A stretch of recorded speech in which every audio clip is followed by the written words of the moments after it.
I now look to Julian Kirk, Magdalen College, ex-CCC, to open the case for the opposition.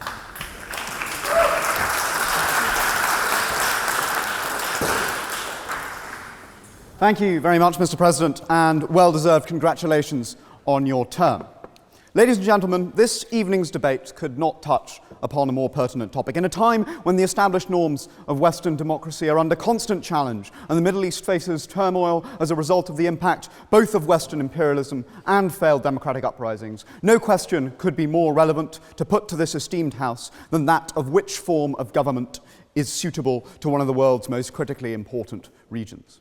In such circumstances, this debate invites us to consider on what grounds we ought to select our institutions, whether we select for pragmatism or out of ideological conviction. However, the opposition will show tonight that the Western model of democracy has worked on a number of occasions in the Middle East to improve the lives of many, and also, crucially, to treat all people with the dignity that is owed to them by virtue of their common humanity. Before I move on to the bulk of my argument, however, it is my great pleasure to introduce tonight's proposition.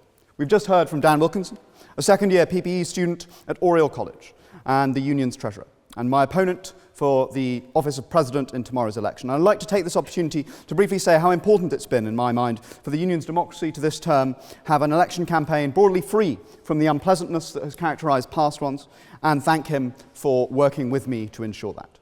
We will next hear the contributions of Hadi El-Hibri, the first elected member of the Secretaries Committee, Deborah Jones, the former US ambassador to both Libya and Kuwait, and Sir John Jenkins, a former British ambassador to Syria and Iraq. Mr. President, these are our most learned guests this evening, and they are indeed most welcome.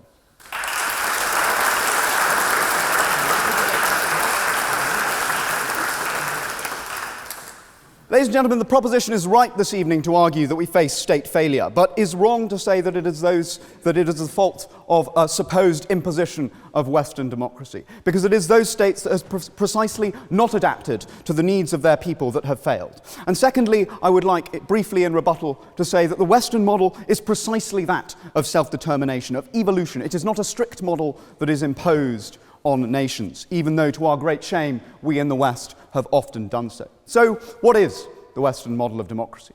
All Western democracies differ in their geography, their ideological tendencies, their institutional framework, but are differentiated crucially from democracies that exist elsewhere in the world, as well as autocratic regimes, by the fact that they are states in which multiple parties compete for office for policy-seeking reasons, rather than based on patronage or ethnic, tribal, national, or religious divides. Western democracies have a free press and defend those civil liberties needed in order to enable the demos as a whole to effectively hold the executive to account and, more broadly, give the people the opportunity, that is their right, to remove a government from office if they so desire.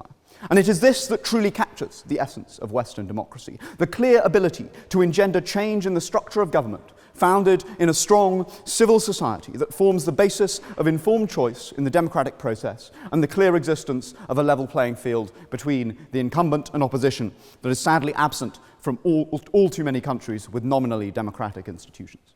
Why then, from a pragmatic point of view, would such a model work in the Middle East? The opposition tonight submits on grounds of legitimacy, stability, and prosperity. The suitability of the Western democratic model for the Middle East is unquestionable.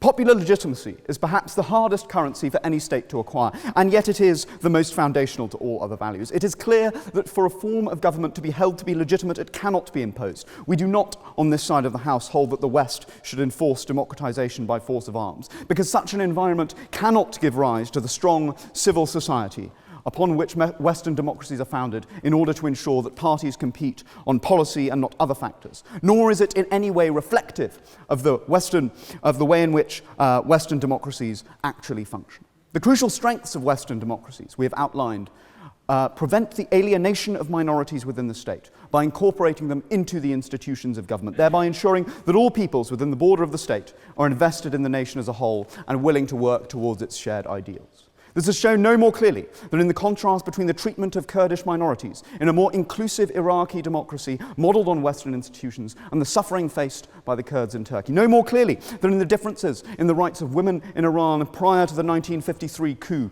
and in the current Islamic Republic. No more clearly than in the hope-filled eyes of the ordinary Tunisian voter going to the ballot box without fear of repercussion or reprisal. No regime, ladies and gentlemen, can hope to rule if it does not rule legitimately. And as the examples I have given show, the Western democratic model of government is the clearest route to popular legitimacy in the Middle East.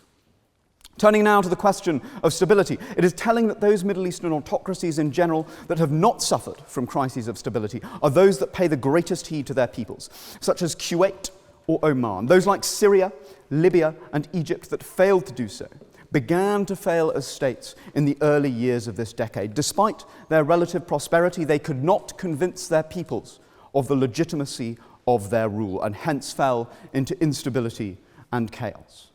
Yet even in the more stable autocracies of the Middle East, we find the murmurings of unrest growing, as people are no longer satisfied by the mere provision of security, nor are they willing to consent to the authority of the state without some stake in its future, as we see today in Jordan. The citizen is not merely satisfied by the state's attempts to placate them, but instead follows that very human desire and instinct to be the master of one's own fate. It is therefore only the Western democratic model of government that can ensure stability in the long run, as the experiences of Egypt as opposed to Tunisia demonstrated in the aftermath of the Arab Spring.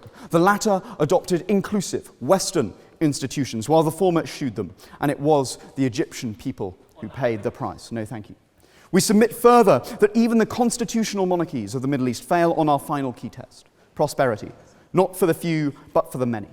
Western democracies, as we have characterized them, ensure an environment in which socioeconomic elites' interests in maintaining property rights under the rule of law align such that they move towards a capital-intensive model of economic development, as opposed to one based on resource rents. Ensuring that modes of production are not concentrated in the hands of the state is only possible in a democracy, and hence democratic rule is the only way to ensure that a redistributive approach is taken to the ownership of the national wealth.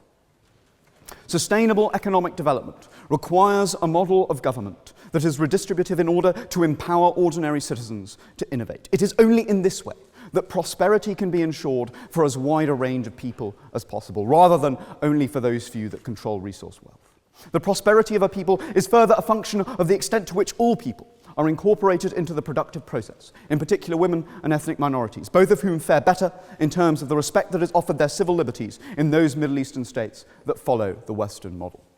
Finally, ladies and gentlemen, we must consider the normative aspect of suitability. Not only do we see that from a pragmatic perspective it is Western democracy that best serves the people of the Middle East, but it is also the only model of government that adequately respects the right that their humanity affords them, those very rights under whose protection we here in this chamber are able to have this debate.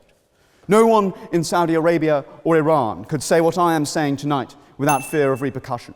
No one in Syria or Yemen can enjoy the fruits of their labor without fearing for their life. Millions of people across the Middle East are, as we speak, denied their human dignity by dangerous elites who play games with their lives and see them not as individuals with their own interests and lives to lead, but instead as pawns in a great game. It is only democracy, and only democracy in the Western sense, with protections for rights and defended by institutions of civil society, that enables humanity to flourish as best it can. Democracy is without a doubt humanity's greatest experiment, but it is a brave and bold experiment, a ship whose course is without a doubt not yet fully charted, but it is nonetheless our greatest achievement as a species, and we must defend it to the bitter end, just as those who marched against Assad's tyranny 8 long years ago laid down their lives to do. Ladies and gentlemen, we on this side of the House stand tonight for liberty and hope and the faith that humanity is at its greatest when it is endowed with the strength to forge its own path through the winding course of history. We stand together this evening in the belief that the peoples of the Middle East are due the same respect and dignity from their rulers as we expect from ours. We reject the arrogant view that some people are not fit to rule themselves and cannot be trusted with the reins of power. We hold instead that each and every people in the world is best served when it as a demos comes together to exercise the very authority to which it submits. Ladies and gentlemen, tonight this motion presents you with a clear choice: to stand with the proposition and with the past, or with the opposition and with the future. Mr. President, I rest my case.